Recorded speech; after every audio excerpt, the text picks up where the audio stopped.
अब नीतीश बाबू हम लोग के साथ 15 साल रहे हैं और बीजेपी में कितना इज्जत था।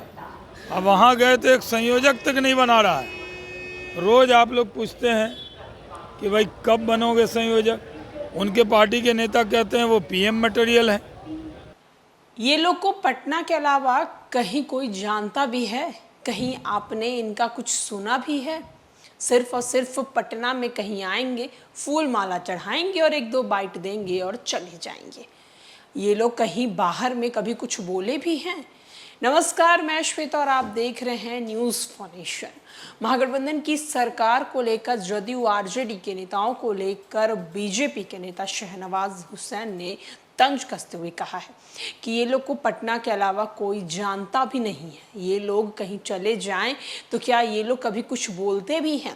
साथ ही साथ उन्होंने मुख्यमंत्री नीतीश कुमार की इंडिया गठबंधन की बैठक को लेकर भी उन पर तंज कसते हुए कहा है कि लगातार उनके तरफ से ये बयान आ रही थी। उनके नेताओं का कहना था कि मुख्यमंत्री नीतीश कुमार कन्वीनर बनेंगे, मुख्यमंत्री नीतीश कुमार संयोजक बनेंगे, लेकिन क्या हुआ? वो कुछ भी नहीं बने।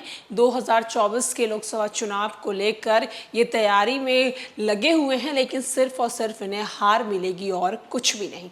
क्या कुछ शहनवाज हुसैन बोल रहे हैं, चलिए हम आपको सुनवाते हैं उनकी पूरी बातों को। अब नीतीश बाबू हम लोग के साथ 15 साल रहे हैं और बीजेपी में कितना इज्जत था। अब वहाँ गए तो एक संयोजक तक नहीं बना रहा है। रोज़ आप लोग पूछते हैं कि भाई कब बनोगे संयोजक। उनके पार्टी के नेता कहते हैं वो पीएम मटेरियल है। उनके पार्टी के नेता कहते हैं वो संयोजक बनेंगे। उनके पार्टी के नेता कहते हैं कि वो सबको, विपक्षी को इकट्ठा किए हैं। इकट्ठा किए तो संयोजक क्यों नहीं बनाए? जो गठबंधन अपना संयोजक नहीं बना सकता, चेयरमैन नहीं बना सकता, वो क्या नेतृत्व देगा? इन लोगों के पास न नेता है, न नीति है, न नेतृत्व है। सिर्फ ये लोग मोदी जी को गाली देने के लिए एक मंच पे इकट्ठे होते हैं। कभी लालू जी कहते हैं नरेटिया दबा देंगे, बताइए। कभी कहते हैं कि लालू जी कि इनको सूरज पे भेज देंगे। और 19 के चुनाव में तो राजद ही 0 पे आउट हो गई थी। तो इसलिए नीतीश कुमार जी के जो पार्टी के लोग हैं उनको संयोजक का पद तक नहीं मिल पाया। 18 लोगों में शामिल हो गए।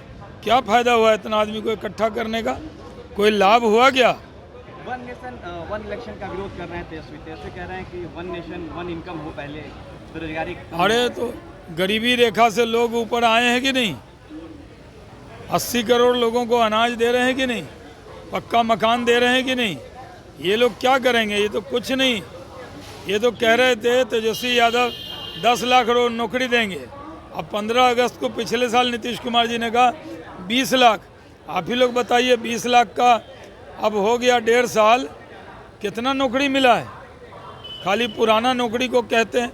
उद्योग का क्या हाल है आजकल? कौन बड़े उद्योगपति आ रहे हैं यहाँ? जो आ रहे थे वो भी संघर्ष कर रहे हैं। तो कुछ नहीं हो रहा। जब तक लॉ एंड ऑर्डर ठीक नहीं होगा तो उद्योग का राज नहीं होगा। चुनाव होगा, समय से पहले लोकसभा चुनाव होगा, डर क्यों है नीतीश कुमार? नीतीश कुमार जी चुनाव की तैयारी करें ना। चुनाव जब भी हो, अगर आप लोकप्रिय हैं तो आपको डरना नहीं चाहिए।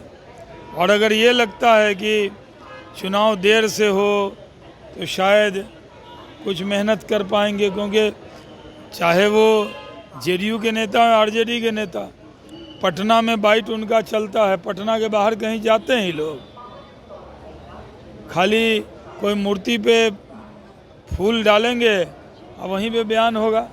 कभी आप देख रहे हैं मुजफ्फरपुर में, किशनगंज में, भागलपुर में, भभुआ में, कैमूर में कहीं लोग घूमते हैं।